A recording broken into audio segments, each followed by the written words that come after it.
അമ്മമ്മേ അമ്മമ്മേ, ഇന്നെന്താ കാര്യമായിട്ട് വായിക്കുന്നത്? ചെറിയാക്കൊരു സ്കൂളിന്റെ വാർത്ത തന്നെ ഞാൻ വായിക്കുന്നു.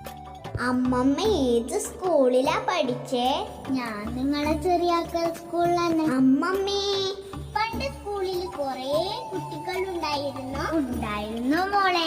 ഞാനൊക്കെ പഠിക്കുമ്പോ ഒരു മാഷേ ഉണ്ടായിരുന്നുള്ളൂ, കുഞ്ഞമ്പ് മാഷ്. കിലോമീറ്റർ നടന്നിട്ടാണ് ആ മാഷ് ഇവിടേക്ക് വരുന്നത്. അമ്മമ്മേ, പണ്ടത്തെ സ്കൂള് ഇപ്പോഴത്തെ സ്കൂള് പോലെയാണോ?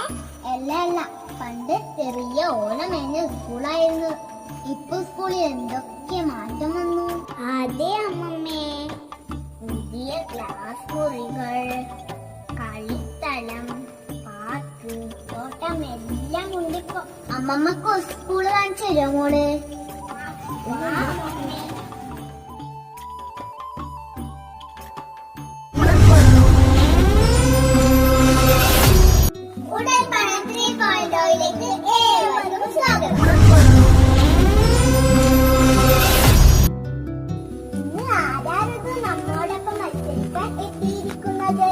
ഇന്ന് നമ്മുടെ കൂടെ മത്സരിക്കാൻ എത്തിയിരിക്കുന്നത് കാസർഗോഡ് ജില്ലയിലെ കയ്യൂരിൽ നിന്ന് ആരാധ്യ സുദീപാണ്.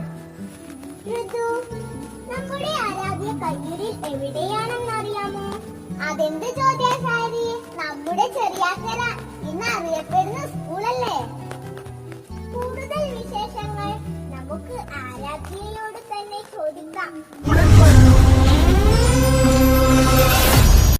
കേരളത്തിന്റെ വടക്കേയറ്റത്തെ ജില്ലയായ കാസർഗോഡിലെ കയ്യൂർ ചീമേനി ഗ്രാമപഞ്ചായത്തിലാണ് GLPS ചെറിയാക്കര സ്കൂൾ സ്ഥിതി ചെയ്യുന്നത്. 4 വർഷം മുന്നേ കേവലം 13 കുട്ടികൾ ഉണ്ടായിരുന്ന സ്കൂളിൽ ഇന്ന് 82 കുട്ടികളുണ്ട്.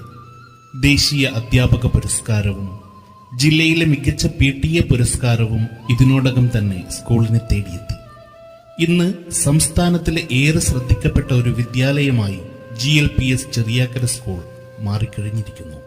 പഠനത്തോടൊപ്പം കുട്ടികളുടെ കലാവാസനയെ പ്രോത്സാഹിപ്പിക്കുന്നതാണ് സ്കൂളിനെ മികവുറ്റതാക്കാൻ സഹായിക്കുന്നത്. പ്രധാന അധ്യാപികയായ പുഷ്പവല്ലി ടീച്ചറും സതീശൻ മാഷ്, മഹേഷ് മാഷ്, മഞ്ജുല ടീച്ചർ, രേഷ്മ ടീച്ചർ എന്നിവരും സ്കൂളിന്റെ വളർച്ചയ്ക്ക് വേണ്ടി അത്യധികം പ്രയത്നിച്ചവരാണ്. ഇവിടുത്തെ എല്ലാ അധ്യാപകരും അഭിനന്ദനമർഹിക്കുന്നവരാണ്. ഗ്രാമനന്മയുണർത്തി ഒരു നാടിന്റെ അക്ഷരവിളക്കായി ജ്വലിച്ചു നിൽക്കുന്ന ചെറിയാക്കര സ്കൂളിൽ നിന്നും മത്സരിക്കാനായി എത്തുന്നു ആരാധ്യ.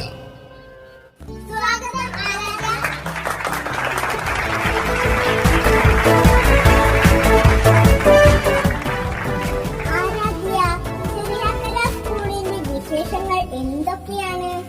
നമ്മുടെ സ്കൂളിനെ കുറിച്ച് പറയാൻ ഒരുപാടുണ്ട്. 14 കുട്ടികൾ ഉണ്ടായിരുന്ന എന്റെ സ്കൂളിൽ ഇന്ന് 86 കുട്ടികളുണ്ട്. സ്കൂളിന്റെ 2 നില കെട്ടിടത്തിന്റെ പണി ഇപ്പോൾ നടക്കുകയാണ്. സ്കൂളിലെ പുത്തൻ ബസ്സും ഓൺലൈൻ ക്ലാസുമായി നമ്മൾ വളരെ സന്തുഷ്ടരാണ്. ഒരുപാട് സന്തോഷം തോന്നുന്നു. നമുക്കും ചെറിയാക്കര സ്കൂളിൽ പഠിക്കാൻ തോന്നുന്നു. എന്നാൽ നമുക്ക് ഒന്നാമത്തെ ചോദ്യത്തിലേക്ക് കടക്കാം. ശരി.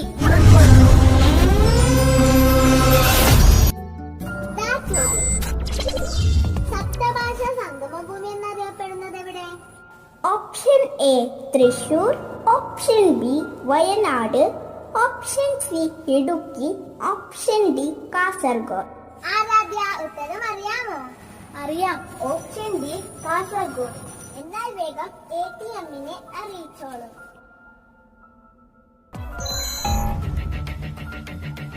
ആരാധ്യ ഓപ്ഷൻ ഡി കാസർഗോഡ് എന്ന ഉത്തരമാണ് അറിയിച്ചിരിക്കുന്നത്. ഉത്തരം ശരിയാണോ തെറ്റാണോ? ഉത്തരം ശരിയാണ്. ആരാധ്യ നേടിയിരിക്കുന്നു 1000 രൂപ.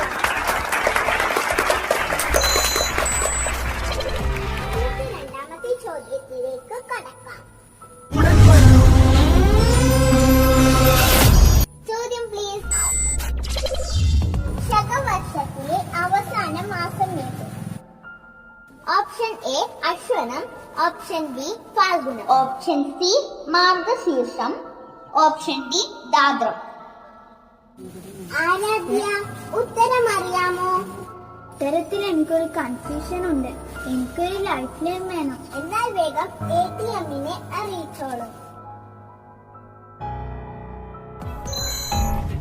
ATM ആരാധ്യ അശരീരി എന്ന ലൈഫ് ലൈൻ ആണ് ആവശ്യപ്പെട്ടിരിക്കുന്നത്. ATM അശരീരി please. ശകവർഷത്തിൽ അവസാന മാസം ഓപ്ഷൻ സി മാർഗശീർഷവുമല്ല, ഓപ്ഷൻ ഡി ഭാദ്രവുമല്ല. ഇനിയുള്ള 2 ഓപ്ഷനുകൾ ഓപ്ഷൻ എയും ഓപ്ഷൻ ബിയുമാണ്. ഇവയിൽ നിന്നും ശരിയുത്തരം കണ്ടെത്തും. ATMനെ അറിയിക്കും. Option B ഫാൽഗുനം.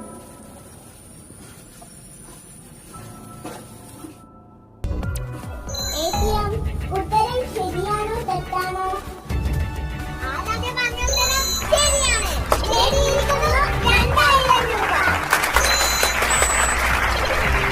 ആരാധ്യ നല്ലൊരു പാട്ടുകാരിയാണെന്ന് കേട്ടല്ലോ. നമുക്ക് വേണ്ടി ഒരു പാട്ട് പാടി തരാമോ? നിങ്ങൾക്ക് വേണ്ടി ഞാനൊരു 4 പേര് പാടാം. കാറ്റുപോലെ വട്ടം വച്ചു, കണ്ണിടയിൽ മുത്തം വച്ചു, ശ്വാസമാകി തീ നിറച്ചു, നീ എന്ന റുഹ് റുഹ്, ഞാവൽപ്പാഴ കണ്ണി വയ്ക്കുന്നേ മൈലാഞ്ചിക്കാട്, അത്തറിന്റെ കുപ്പി തുറന്നേ മുല്ലബസറ്, തിക്കറ മൂളണ തത്തകളുണ്ട്, മുത്തുകളായവ ചൊല്ലണതുണ്ട്, ഉത്തരമുണ്ട് ഒത്തിരിയുണ്ട്, പ്രേമത്തിൻ തുണ്ട് പ്രിയാനേ പ്രേമത്തിൻ തുണ്ട്, വാതുക്കള് വെള്ളാരിപ്രാവ്, വാക്കുകൊണ്ട് മുട്ടണ കേട്ട്, തുള്ളിയാമിനുള്ളിൽ വന്ന് നീയാം കടല് പ്രിയനേ നീയാം കടല്. രാധയുടെ പാട്ട് വളരെ നന്നായിട്ടുണ്ട്. 5000 രൂപയുടെ മൂന്നാമത്തെ ചോദ്യം. ATM ചോദ്യം പ്ലീസ്. ഇവയിൽ ഏറ്റവും ഉയരം കൂടിയ മലയേത്? Option A Padagiri, option B Vagulmala, option C Manikkunnu, option D Brahmagiri. Aaradhya ഉത്തരം അറിയാമോ? ഉത്തരത്തിൽ എനിക്കൊരു കൺഫ്യൂഷൻ ഉണ്ട്. ഞാൻ മത്സരത്തിൽ നിന്ന് പിന്മാറുന്നു. വേഗം ATMനെ അറിയിച്ചോളൂ.